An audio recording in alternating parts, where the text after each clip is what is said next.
I didn't realize how much Saturn was coasting on those rings until I started reading about them. Seriously, imagine someone says, picture Saturn. You don't stop to think about its storms, you don't think about its moons, or the fact that it's so big you could fit hundreds of Earths inside it. You picture one thing, the rings.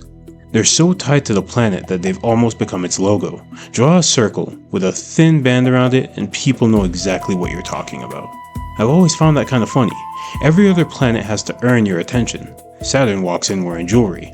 The strange part is, for something we've all seen since we were kids, I don't think most of us ever stop to ask what we're actually looking at. I know I didn't. If you'd asked me a few years ago what Saturn's rings were made of, I probably would have answered without thinking. Rock. Maybe some dust. Maybe one giant frozen ring wrapped around the planet. It wasn't something I'd researched. It was just a picture I'd carried around for years and never really questioned it. Then one night I did. You know how that goes. You tell yourself you're only looking up one quick fact. Next thing you know, you're 40 minutes deep into an article about shattered moons, invisible boundaries in space, and gravity doing things you didn't even know gravity could do. By the time I climbed out of that rabbit hole, I realized something. The most surprising thing about Saturn's rings wasn't what they're made of. It was how completely wrong I'd imagined them. Picture yourself heading towards Saturn. Not the movie version where someone flips a switch and suddenly you're there. The real trip. Months have gone by. Saturn has been getting a little bigger every day, and eventually you notice something stretching across the middle of it. The rings. Only, they don't really look like rings yet. From that far away, they're so thin they almost disappear. The closer you get, the wider they seem, and without even noticing, your brain starts filling in the gaps. Mine certainly did.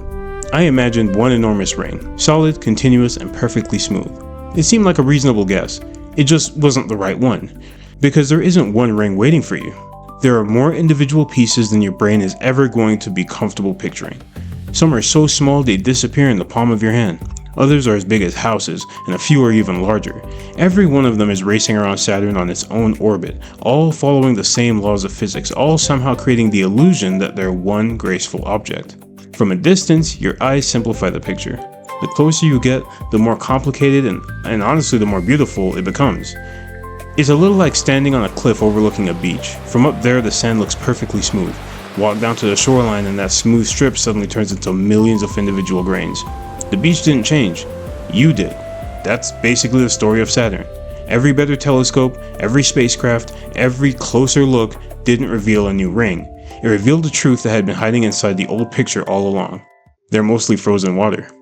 Not diamonds, not some exotic crystal from the edge of the solar system, just ancient, battered, and dust-covered ice. I don't know why that surprised me so much. Maybe I expected something more mysterious. Instead, the universe took one of the most familiar substances we know and built one of the most recognizable sights we've ever seen. That immediately made me wonder. If Saturn didn't start life wearing a giant halo of ice, where did all of it come from? The answer isn't as simple as pointing to one moment in history and saying, that's when the rings were born. Astronomers have a few ideas, and the evidence keeps getting better as we learn more. That's something I really like about science. People sometimes imagine it as a giant book filled with facts. It isn't. It's more like a conversation that's been going on for centuries. Some questions have really solid answers, others are still being debated. Saturn's rings happen to live somewhere in the middle. One of these leading ideas is that they began with a moon. Not a little chunk of rock drifting through space, an actual moon. Sometime in the unimaginably distant past, that moon wandered a little too close to Saturn. Not close enough to hit it, just like close enough. That surprised me. I always pictured gravity as one steady pull. You jump, gravity pulls you back down. End of story. Except gravity isn't always that polite. The side of the moon facing Saturn feels a slightly stronger pull than the side facing away. Most of the time that difference doesn't matter. A moon's own gravity is strong enough to keep everything together. But only up to a point. Astronomers call that point the Roche limit. I know, it sounds less like an astronomical term and more like somewhere you'd order a croissant. But it's a real thing. Cross the invisible boundary and Saturn's gravity can become stronger than the moon's ability to hold itself together. The first time I read that, I had to stop for a second. A planet doesn't have to smash into a moon. It doesn't even have to touch it. Sometimes getting too close is enough. One comparison finally made it click for me. Imagine you're holding a warm loaf of bread. Pull gently from both ends and nothing happens. Pull a little harder and tiny cracks begin to form. Keep pulling and eventually the loaf tears apart. That's obviously not what's happening in space, but it gives you the feeling. A moon can slowly lose that tug of war. Not in one giant Hollywood explosion, more like a world gradually coming apart until there's no single moon left. Just countless pieces continuing around Saturn together. If that's what happened, and scientists are still working to answer exactly how the rings formed, then every bright piece of ice circling Saturn today may have once belonged to the same world. I don't know why the idea sticks with me. Maybe it's because we usually think of something breaking apart as the end of the story. Here, it might have been the beginning. Then I came across another fact that completely changed the picture in my head. The rings are enormous. From one side to the other, they stretch roughly 280,000 kilometers. My brain immediately filed that under too big to visualize, so naturally I assumed they must also be incredibly thick. They're not. In many places, they're only about 10 meters thick. 10 meters. That's roughly the height of a 3-story building. Something wider than the distance from Earth to the moon, and only that thick? That almost feels unfair. Our brains just aren't built to picture proportions like that. It also explains something that confused astronomers for a long time. Every so often, Saturn's rings seem to disappear. Not because anything happens to them, because of us. About every 15 years, Earth lines up almost perfectly with the plane of the rings. For a short while, we're looking almost exactly at their edge, and because they're unbelievably thin, they become almost impossible to see. The rings never went anywhere, we just happen to be standing in the one place they almost vanished.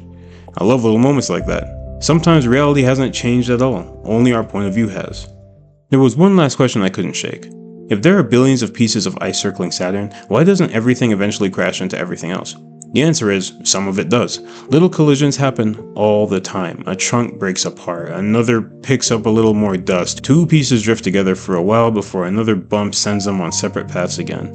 The rings are constantly changing. They're just changing very, very slowly. I think movies have done us a bit of a disservice here.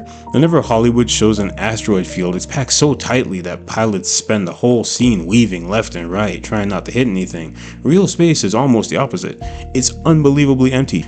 The pieces in Saturn's rings are spread across such a huge area that there's far more space between them than most of us imagine. That's one of those facts that's hard to feel until someone points it out. Space isn't crowded, our pictures of it usually are. In 2004, we finally got to stop guessing from millions of miles away. That's when NASA's Cassini spacecraft arrived at Saturn. I don't think I appreciated that mission until I looked into it. Cassini spent almost 7 years getting there. 7 years! Think about where you were 7 years ago. Life probably looks pretty different now. While all of that was happening here on Earth, one spacecraft was quietly making its way across the solar system. Then, it arrived, and stayed for more than 13 years. It photographed the rings from angles nobody had ever seen before. It flew past Saturn's moons. It measured the planet's atmosphere. It watched the rings in incredible detail, and with every orbit, the picture became a little clearer. One of my favorite things about science is that getting closer almost never makes the universe feel smaller. It usually has the opposite effect. The closer we look, the stranger everything becomes. Cassini showed us that the rings aren't smooth bands at all. They're divided into thousands of smaller ringlets. Some are bright, some are faint, some are so narrow we didn't even know they existed until we flew close enough to see them. And that made me smile. Not because we finally had the answer, because every answer seemed to uncover another question. Cassini also helped scientists realize something else. Saturn's rings probably won't be there forever. I honestly hadn't considered that. I'd quietly assumed they'd always been part of the planet, but little by little, tiny pieces of those rings are being pulled into Saturn's atmosphere. Astronomers even have a name for it. Ring rain. I love that phrase. It sounds gentle. Then you remember what it's describing. An entire ring system is slowly raining into a planet. Not tomorrow, not next year, just patiently, year after year. The universe seems to have all the time in the world. Scientists are still working out exactly how old the rings are and exactly how long they'll last. Those answers are still taking shape. But one idea has stayed with me ever since I learned it. Saturn is about 4.5 billion years old. Its rings probably aren't. That means the feature we associate with Saturn more than anything else may only be one chapter in the planet's life. I couldn't stop thinking about it. Imagine meeting someone when they're 80 years old, but only knowing them during the first few years they decided to grow an enormous mustache. You'd probably assume the mustache had always been a part of who they were. It wasn't. You just happened to meet them during the mustache years. I know, that's a ridiculous comparison, but it works. Maybe we're living through Saturn's ring years. Not because they'll last forever, because that's simply the chapter we arrived in. I think that's my favorite part of this whole story. Not that Saturn has rings, not even that they're mostly made of ancient water ice. It's more the next time I see Saturn, I won't see one giant ring wrapped around the planet anymore. I'll see billions of separate pieces, each following its own path, together creating something so beautiful that people have been staring at it for centuries. Some are tiny, some are enormous, none of them are remarkable on their own. Together, they're unforgettable. I love when curiosity does that. You start with a simple question, you end up seeing something familiar in a completely different way. Stay curious, friends.